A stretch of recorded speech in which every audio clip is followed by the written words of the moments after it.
étroite et le bruit des marteaux et des métiers à tisser se mêle aux conversations des habitants. Le commerce fluvial est le véritable moteur de la ville, les marchands importent du sucre, des épices, du tabac et des tissus de pays lointains, tandis que les exportations locales traversent la Tamise vers l'Europe et l'Atlantique.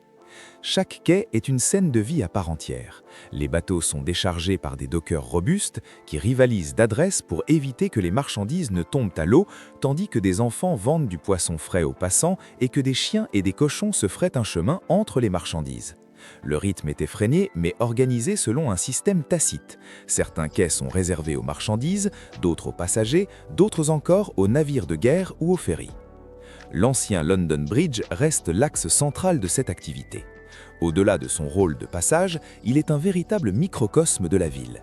Les habitants y vivent, travaillent et commercent dans un espace réduit mais extraordinairement dense.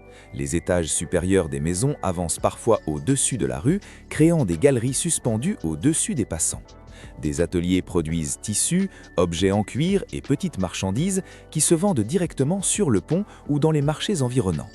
Malgré le danger constant que représente le feu, le pont est un lieu de vie foisonnant, où se mélangent classes sociales, professions et cultures. La densité urbaine entraîne des problèmes sanitaires majeurs. Les eaux usées sont souvent déversées directement dans les rues ou dans la Tamise. L'eau potable est rare et coûteuse. Les épidémies frappent régulièrement et la peste peut décimer des quartiers entiers en quelques semaines. Les paroisses et guildes tentent d'organiser des secours, mais les moyens sont limités et la prévention quasi inexistante. Ces conditions difficiles forment néanmoins un tissu social solide. Voisins, familles et commerçants doivent coopérer pour survivre dans un environnement exigeant. Malgré ces dangers, Londres est aussi un centre de culture et d'innovation. Les tavernes sont des lieux d'échange et de débat. On y discute politique, religion, commerce et nouvelles locales. Les pamphlets imprimés circulent rapidement et les informations sur les événements nationaux ou internationaux atteignent les habitants avec une rapidité sans précédent. Le théâtre constitue un autre centre culturel majeur. Même après la mort de Shakespeare, les troupes continuent de se produire dans les théâtres du sud de la Tamise, attirant des spectateurs de toutes classes sociales.